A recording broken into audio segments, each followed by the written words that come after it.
Introducekit. Benjamin Boylane out here writing some boring self-help manual. His book, Focus on Solutions, Not Problems, is like a wake-up call for anybody stuck spinning their wheels. Instead of crying over what's wrong, Boyle's all about flipping the script. But your energy where it counts. Chase the fix, not the mess. Dude's been in the trenches coaching leaders and everyday hustlers, so he knows the game. This ain't theory. It's straight-up playbook vibes for anyone who wants to. Chapter 1. Flip the script. Life's wild.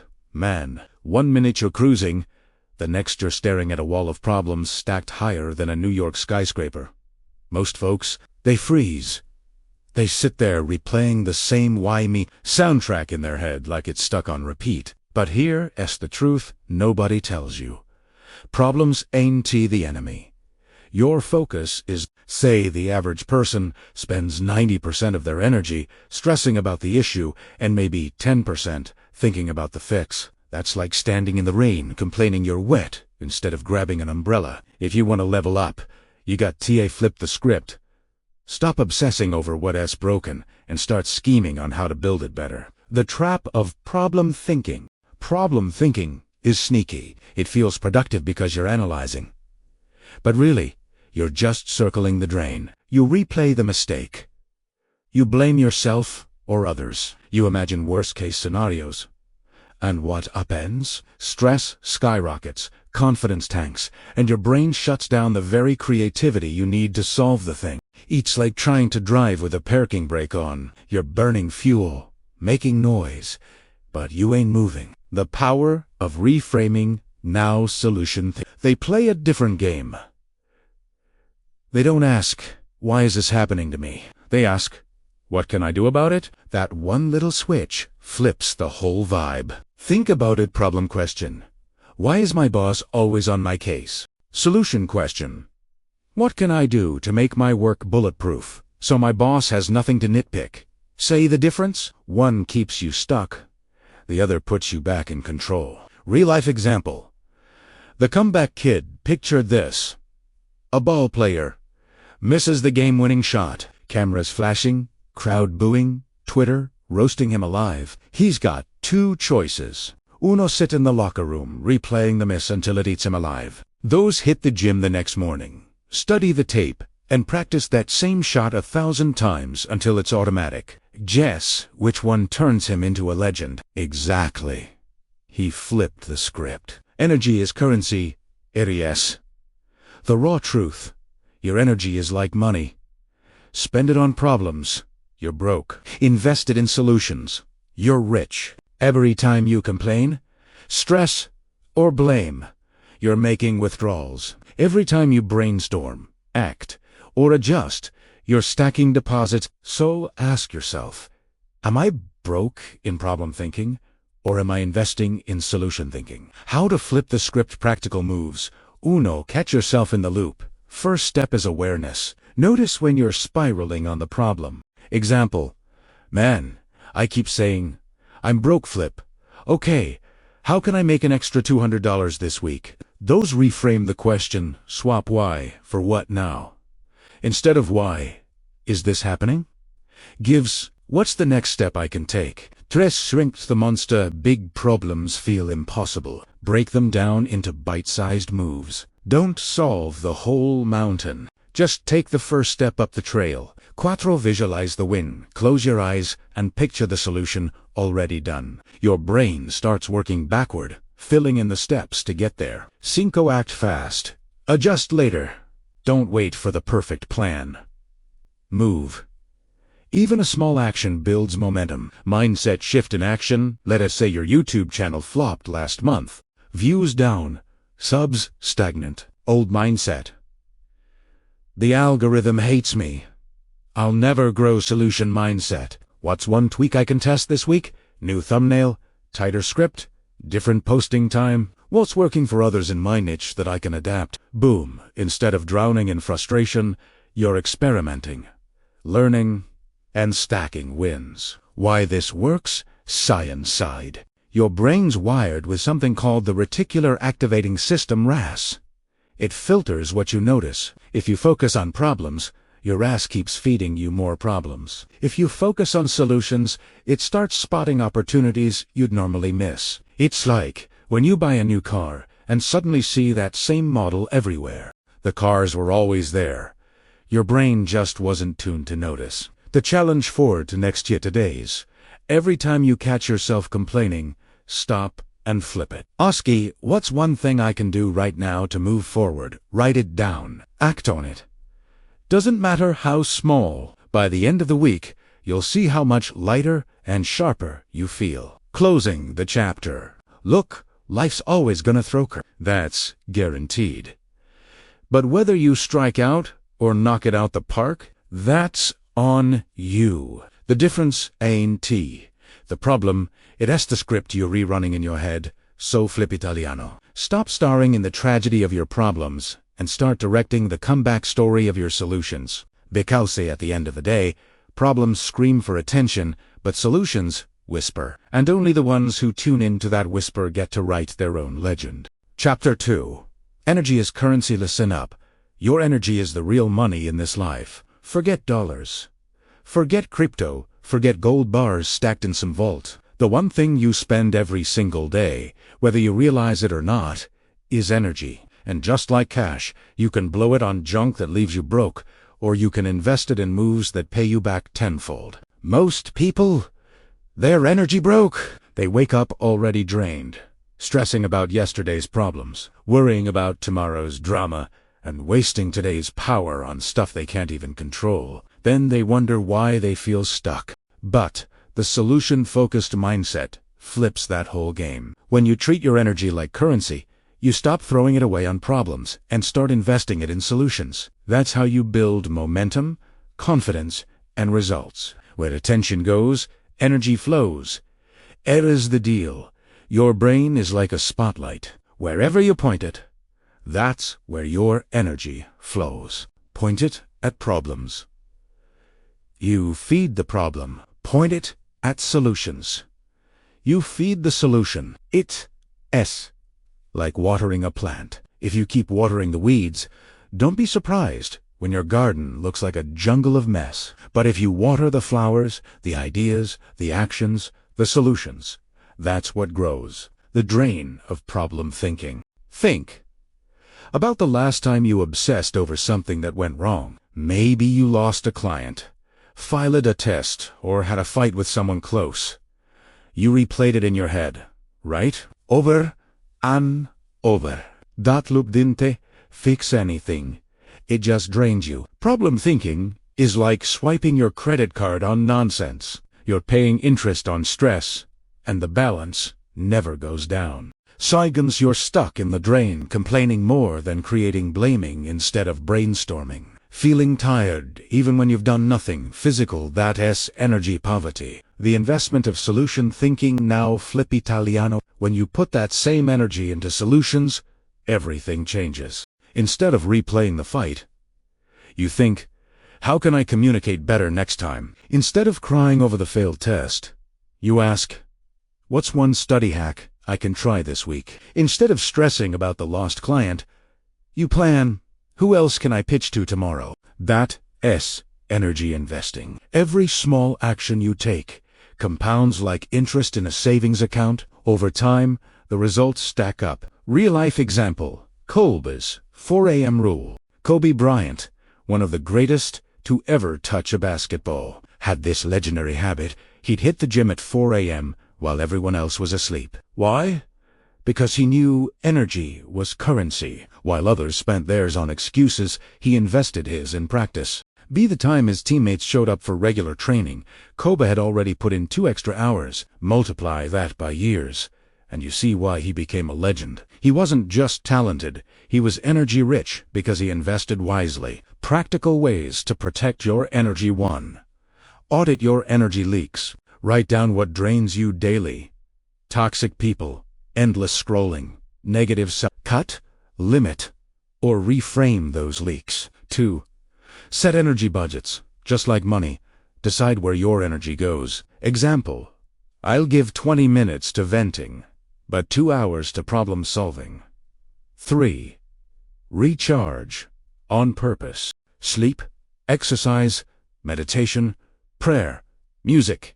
Whatever fills your tank. Don't wait until you're empty to recharge. 4.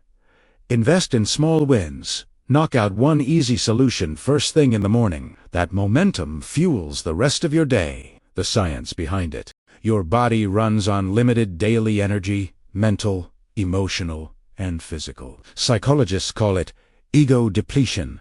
The more decisions and stress you burn through, the less willpower you've got left. That's why solution thinkers protect their energy like it's gold. They automate routines, cut out drama, and focus only on what moves the needle.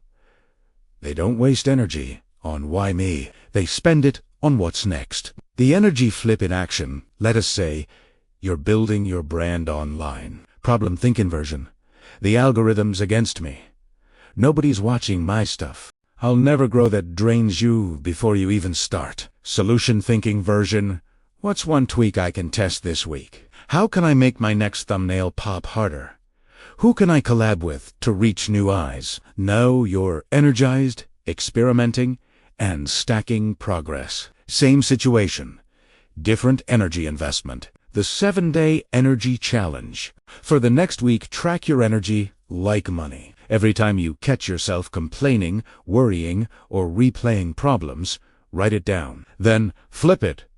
What's one solution you can invest in instead? At the end of the week, look at your energy budget. You'll see exactly where you've been broke and where you've been rich. That awareness alone will change the game. Closing the chapter. Energy is currency, and you're the banker. Every thought, every word, every action is either a withdrawal or a deposit. The broke mindset spends it on problems. The wealthy mindset invests it in solutions. So, the question ain't, do you have problems? Everybody does. The real question is, are you energy broke or are you energy rich? Flip the script, protect your energy, and invest it where it counts. Because once you master your energy, you master your life. Chapter 3. Define the win. Erase the truth. Fam. Most people lose not because they're lazy, but because they don't even know what winning looks like. They're grinding, hustling, stressing. But for what? If you don't define the win, you're just running in circles, burning energy with no finish line in sight. Think about it like this.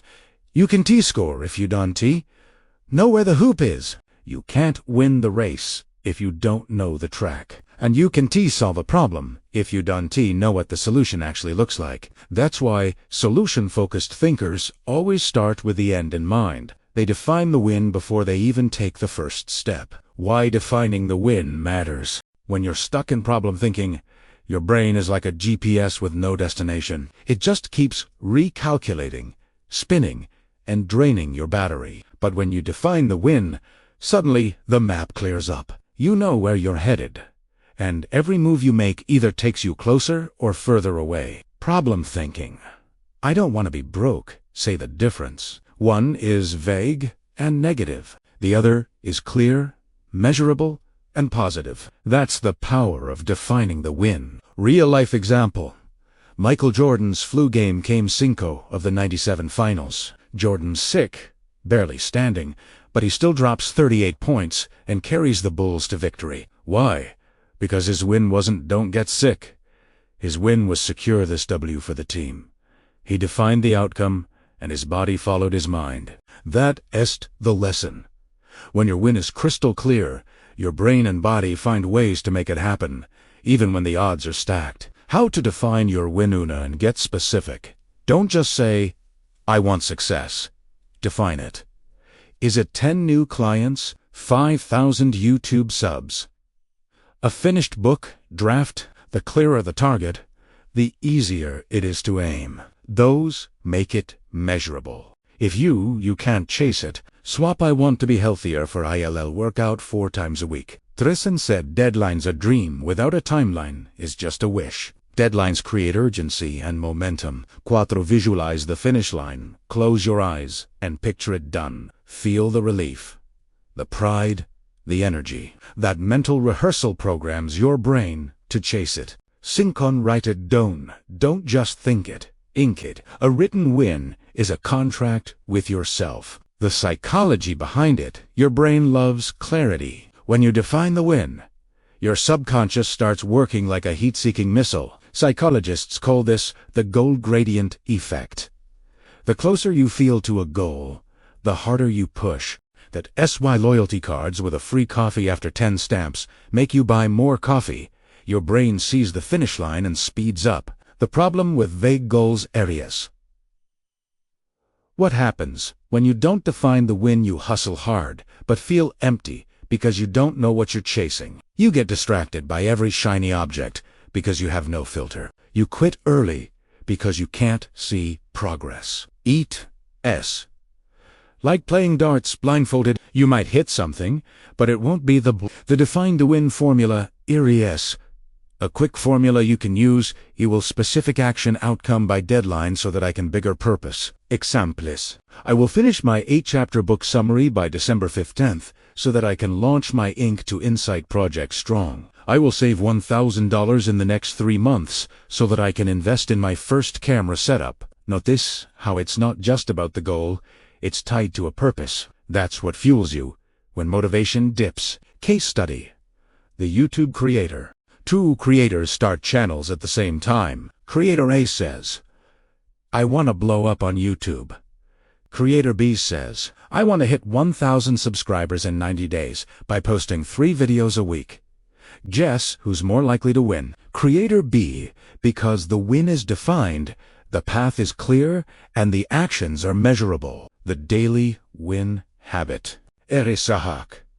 Don't just define big wins. Define daily wins. Instead of I'll write a book, say today I'll write 500 words. Instead of I'll get fit, say today I'll do 20 push-ups. Stack enough daily wins, and the big win takes care of itself. Closing the chapter at the end of the day, life ain't about running from problems. It's about running toward wins. If you don't define the win, you'll waste your energy fighting shadows. But when you lock in on a clear outcome, every step, every choice, every ounce of energy has direction. So ask yourself, what's my win? Not tomorrow, not someday, today. Define it, write it, chase it, because the only way to guarantee you lose is to never define what winning looks like. Chapter 4. Break it down. Build it up. Here's the thing, fam. Big problems look scary because you're staring at the whole mountain. You see the peak, the snow, the cliffs, and you're like, ain't no way I'm climbing that. But here's the secret. The greats know you don't. Climb a mountain in one leap. You climb it step by step, brick by brick, move by move. That is the art of breaking it down. When you slice a giant problem into smaller, bite-sized pieces, suddenly it ain't so scary. It's manageable. And once you start stacking those small wins, you build momentum. That's how you turn impossible into inevitable. Why big problems paralyze us? Your brain hates uncertainty. When it sees a massive, undefined challenge, it freaks out. How am I ever gonna pay off this debt? How can I write a whole book? How do I fix my entire life? Tatese, overload. And overload leads to paralysis. You freeze, procrastinate, and end up doing nothing. But when you break it down, you give your brain a clear path. Instead of fix my life, it becomes step 1. Wake up earlier. Step 2. Write 500 words today. Step 3. Call 1 client. No, it's not a monster. It's just a checklist. Real-life example. The 76 ERs process. Remember when the Philadelphia 76 ERs were trash for years? Fans said it, but the team kept saying, trust the process. They weren't trying to win a championship overnight. They broke it down, draft picks, player development, culture building. Step by step, they rebuilt, and eventually, T-wins came. Tatese, life. Toho. You don't fix everything in one season. You trust the process. The power of micro-wins. RAS. The hack. Small wins stack up. Every time you knock out a little piece of the problem, you get a dopamine hit. That chemical rush tells your brain, yo, we're making progress. And progress fuels motivation. Exemple don't say, I need to lose 50 pounds. Say, I'll drink water instead of soda today. 10. I'll walk 20 minutes then. I'll cook one healthy meal, stack enough of those, and boom, 250 pounds gone. How to break it down? Uno, define the big goal right down the mountain. Be clear about what you want. Dos, chunk it into milestones. Split the goal into phases. Example: write a book. Outline. Draft. Edit. Publish. 3. Turn milestones into tasks. Break each phase into daily or weekly actions. 4. Focus on the next step only. Don't stress about step 50. Just crush step 1. 5. Celebrate every win. Reward yourself for progress. That keeps the fire alive. The domino effect. Think of it like dominoes. You don't knock them all down at once. You just push the first one, and the chain reaction takes care of the rest. That's why the hardest part is starting. Once you break it down and push that first domino, momentum does the heavy lifting. The science side psychologists call this chunking. Your brain can only handle so much info at once. By chunking big problems into smaller tasks, you reduce cognitive load. That frees up mental energy for action instead of stress. It's also tied to behavioral activation, the idea that action creates motivation, not the other way around. You don't wait to feel motivated. You act small, and the motivation follows. Case study: the student hustle. 2 students. Both need to write a 20-page paper. Student A stares at the blank screen, panics, and binge-watches Netflix. Student B breaks it down. 1 page a day for 20 days. Guess who finishes? Student B, not because they're smarter, but because they chunk the mountain into pebbles. The break-it-down formula, RSA. Quick formula you can use. Big goal, milestones, tasks, daily action. Celebrate. Example: big goal. Launch a YouTube channel. Milestones. Pick niche. Create 10 scripts. Record. Edit. Upload. Tasks: write 1 script today. Daily action: record 1 video this week. Celebrate. Treat yourself after uploading. Closing the chapter at the end of the day. The mountain ain't the problem. The problem is thinking you gotta leap it in one jump. You don't. You just gotta take the next step, then the next, 10th the next. So, break it down. Build it up. Trust the process. Because when you stack enough small wins, one day you'll look back and realize you climbed the whole mountain without even noticing. Chapter 5. Ask better questions. Here's the deal, fam. The quality of your life is tied to the quality of the questions you ask yourself. Period. If you keep asking weak, problem-focused questions, you'll keep getting weak, problem-filled answers. But if you flip it and start asking strong, solution-focused questions, your brain will light up like Times Square at midnight. Your mind is like Google. It answers whatever you type in. If you see Archie, why am I such a failure? Guess what? Your brain will pull up a whole list of reasons to prove you right. But if you type in what's one thing I can do today to move forward, suddenly the search results change. That's the power of asking better questions. Problem questions versus solution questions. Problem question: why does this always happen to me? Solution question: what can I learn from this so it doesn't happen again? Problem question: why is my life so hard? Solution question: what's one small step I can take to make today easier? Problem question: why can't I ever catch a break? Solution question: how can I create my own opportunities? Say that different. Problem questions trap you. Solution questions free you. Real life example: the coach's playbook. Think about a basketball coach. When day Tim's down by 20. A weak coach asks, why are we so bad tonight? That question kills morale. A strong coach asks, what adjustment can we make right now to close the gap? That question sparks ideas, strategy, and action. Same game, same scoreboard. But the question changes the outcome. Why questions matter? Your brain is wired to answer questions. Psychologists call it the question behavior effect. When you ask yourself a question, your subconscious starts working to answer it, even if you're not aware. That's why affirmations sometimes feel fake. Saying, "I am successful," when you re-broke feels like a lie. But asking, "How can I become successful?" kicks your brain into problem-solving mode. It starts scanning for answers, opportunities, and actions. The 3 types of solution questions. 1. Action questions. What's the next step I can take right now? Keeps you moving forward instead of stuck in analysis. Those learning questions. What can I learn from this setback? Turns failure into feedback. 3 is opportunity questions. Where's the hidden advantage in this situation? Forces you to see possibilities instead of dead ends. How to train your question muscle. 1. Catch the problem question. Notice when you're asking yourself weak stuff, like why me? 2. And flip it, rewrite it into a solution-focused version.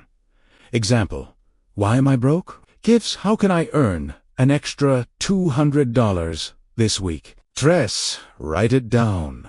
Keep a better questions journal. Every time you flip one, jot it down. 4. Ask. Daily, start your morning with, what is one thing I can do today to move closer to my goals? Case study. The entrepreneur. 2. Entrepreneurs face the same problem. Their product launch flops. Entrepreneur A asks, why does nothing ever work for me?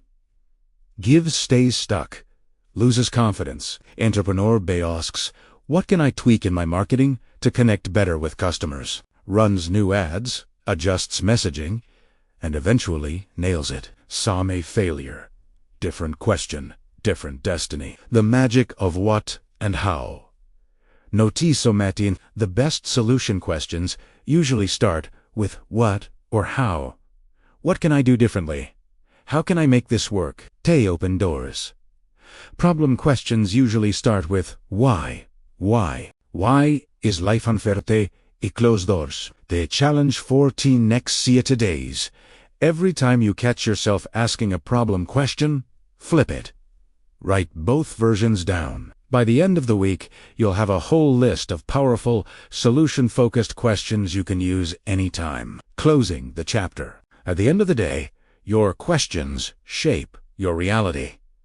Weak questions keep you stuck in the mud. Strong questions pull you onto solid ground. So stop asking why life's unfair and start asking what you can do about it. Because the truth is, life will always throw problems your way.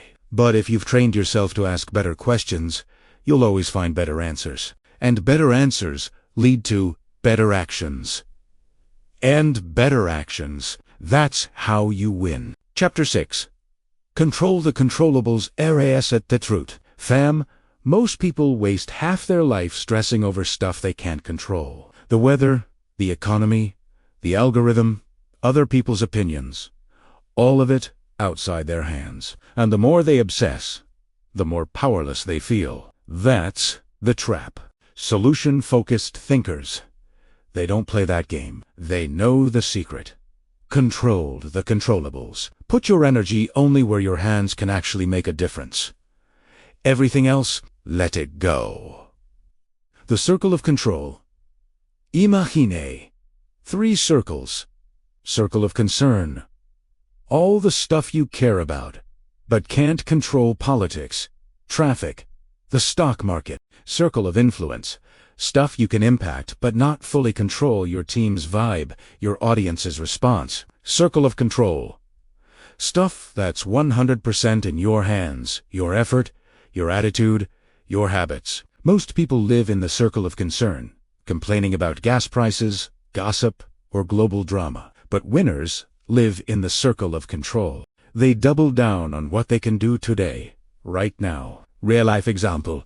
Serena Williams. When Serena's on the court, she can't control the crowd noise, the ref's calls, or her opponent's game. But she can control her serve, her footwork, her focus. That's why she's a legend. She doesn't waste energy on what's outside her lane. She locks in on what is ahead to owe. The cost of chasing what you can't control. Stress skyrockets. You feel helpless. You burn energy with zero return. It's like trying to stop the rain by yelling at the clouds. Pointless.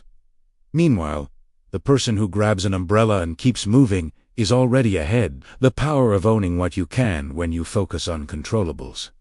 You build confidence because you see results. Stay calm under pressure. Create momentum that influences others. It is like steering a car. You can't control the traffic, but you can control your lane, your speed, your reaction. That's enough to get you where you're going. How to control the controllables. Uno list. What's bugging you? Write down the problem. Example: my channel isn't growing. Doesn't sort it out. What's in your control? Content quality, posting, schedule, thumbnails. What's not? The algorithm, random viewer moods. Tres. Double down on your lane. Put 100% into what you can control. Ignore the rest. Quattro. Build habits around it. Make controllables automatic. Daily writing, consistent uploads, regular outreach. Cinco. Release the rest. Literally say, that's not mine to carry. The Stoic secret. Ancient Stoics had this figured out centuries ago. Epictetus said, some things are up to us, and some are not. That's it. Wisdom is knowing the difference. Peace is focusing on the first and letting go of the second. Case study. The sales hustler. 2 sales reps face the same rejection. Repe. These clients are impossible. The market sucks. Nobody's buying. Give. Stuck in the circle of concern. Rep B.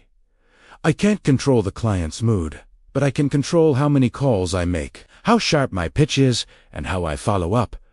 Give. Stays in the circle of control. Guess who closes more deals? Rep B. Not because the world was easier, but because he played his lane. The control formula. Aries. A quick filter you can use. Ask, can I control it? If yes, act. If no, release.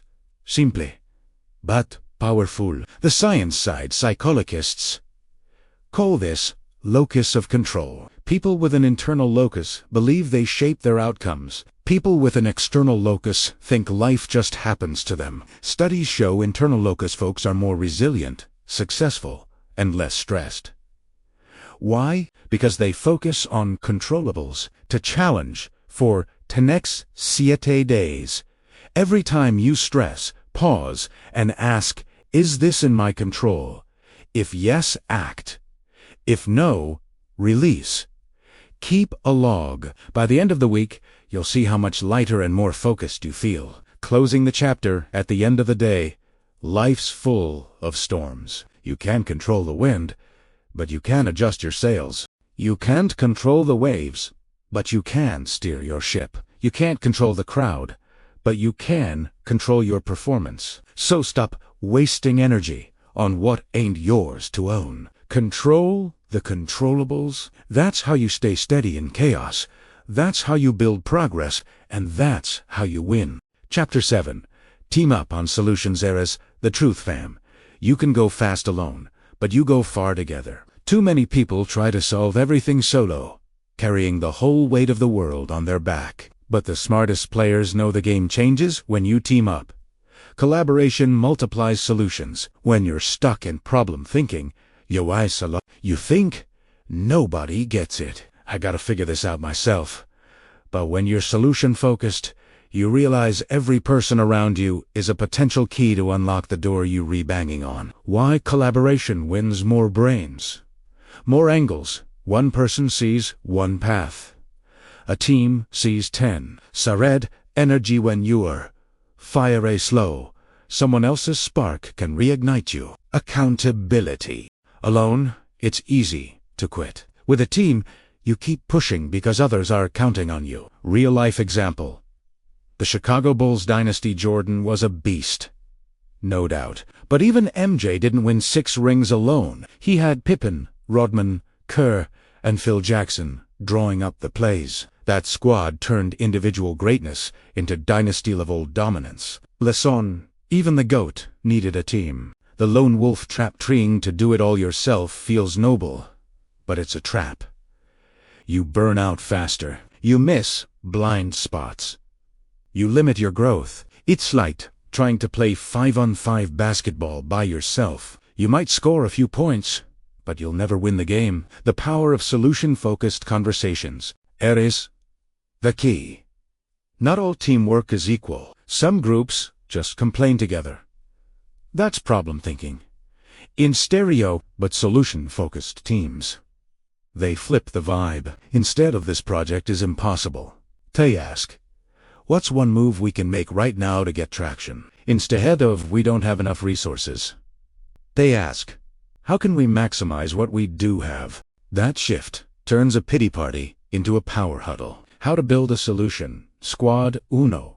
Choose your circle wisely. Surround yourself with people who bring ideas, not excuses. Energy is contagious. Pick the right infection. Those in set the tone. Start every meeting or convo with, "What solutions can we create?" Kill the blame game before it starts. Chris play to strengths. Everyone's got a lane. Let the strategist strategize. The creative create. The hustler hustle. Don't force everyone to be everything. Cuatro celebrate progress together wins. Feel bigger when shared. Recognition fuels momentum. Case study. The startup grind to startups face the same funding problem. Team A spends weeks complaining about investors ghosting them. Team B brainstorms new revenue streams, splits tasks, and hustles together. Jess Wasulbibi. Team B, not because the problem was smaller, but because the squad was stronger. The science of collective intelligence. Research shows groups that collaborate effectively outperform even the smartest individuals. Why? Because diversity of thought creates more creative solutions. It is called collective intelligence. The idea that the group's brain power is greater than the sum of its parts. The team-up formula is a quick framework, problem brainstorm together. Assing roles, act, review, repeat. Example problem. Sales are down. Brainstorm, marketing tweaks, new offers, referral program. Assign, one person handles ads, one handles outreach, one handles customer follow-up. Act, everyone executes. Review, what worked, what didn't. Adjust. The challenge for 10x 7 days. Pick one problem you've been carrying solo. Bring it to a trusted friend, mentor, or team. Ask only solutions-focused questions.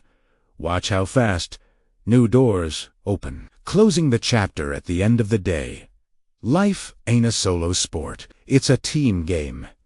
You can grind alone, but you'll burn out. Or you can team up, share the load, and multiply the wins. So, stop isolating. Stop carrying problems like a badge of honor. Build your squad, ask better questions together, and chase solutions as a unit, because when you team up on solutions, you don't just solve problems, you build. Chapter 8. Make it a lifestyle. Is the real talk. Fam, being solution-focused ain't just a trick you pull out when life gets messy. It's not a one-time hack, not a motivational quote you post on Instagram and forget. It's a lifestyle, a way of thinking, moving, and living that becomes part of who you are. Because problems, they never stop showing up. Bills keep coming. People keep testing you. Life keeps throwing. If you only flip into solution mode when things get rough, you'll always be playing catch-up. But if you make it your default setting, if you live solution first, then no matter what comes, you're ready. From habit to identity at first, being solution-focused feels like work. You gotta catch yourself. Flip your questions, break things down, control your controllables. But over time, it shifts. It stops being something you do and starts being something you are. You don't just solve problems, you expect solutions. You don't just react, you respond with purpose. You don't just survive, you adapt and thrive. That is when it becomes identity. An identity is stronger than motivation. Real-life example, LeBron's longevity. LeBron James didn't stay at the top for 2 decades by accident. He made solution thinking a lifestyle. Injuries, he invested in recovery. Aging, he adjusted his game. Pressure, he leaned on preparation. He didn't wait for problems to crush him. He built a lifestyle that kept him ready. That's why he's still dominating when most players his age are long retired. Daily habits to lock it in. Un modern reset. Start your day with one solution-focused question. What's one win I can create today? Those micro wins journal. Write down 3 small solutions you acted on daily. Builds momentum. 3 solution squad. Check in. Surround yourself with people who push solutions, not problems. Quatron reframe. Fast. Train yourself to flip negative thoughts within 60 seconds. 5. Celebrate progress. Don't wait for the big win. Celebrate the small ones. That keeps the lifestyle alive. The bounce back factor. Eben. Solution-focused people slip. You'll catch yourself complaining, stressing, or problem thinking. That's normal. The difference is how fast you bounce back. Lifestyle means you don't stay stuck. You don't spiral. You reset quick and get back to solutions. That bounce-back muscle is what separates the average from the unstoppable. Case study. The everyday hustler. Take 2 people with the same 9-to-5 grind. Person A complains about the boss, the hours, the pay, goes home drained. Person B asks, "What skills can I build here? How can I use this job as a stepping stone?" Goes home energized, building side hustles. Same job, different lifestyle. One's stuck, one's stacking. The science of habits. Neuroscience shows habits rewire your brain. Every time you choose a solution over a problem, you strengthen that neural pathway. Do it enough, and it becomes automatic. That's why lifestyle beats motivation. It's wired into your brain. The lifestyle formula: awareness, action, identity, lifestyle, awareness. Catch problem thinking. Action, flip it into a solution. Identity, start seeing yourself as a solution-focused person. Lifestyle, live it daily until it's second nature. The challenge for the next 30 days. Commit to living solution first. Every morning, ask your win question. Every night, write down 3 solutions you acted on. Every setback, reframe within 60 seconds. Do that for a month, and you won't just be practicing solution thinking, you'll be living it. Closing the book at the end of the day. Problems are permanent guests in life. You can't evict them, but you can choose how you live with them. You can let them drain you, or you can build a lifestyle where solutions are your default. So don't just flip the script once. Don't just break it down when it's convenient. Don't just ask better questions when you remember. Make it who you are. Make it how you live. Because when solution thinking becomes your lifestyle, problems stop being roadblocks. They become stepping stones, and every step takes you closer to the life you were built to live.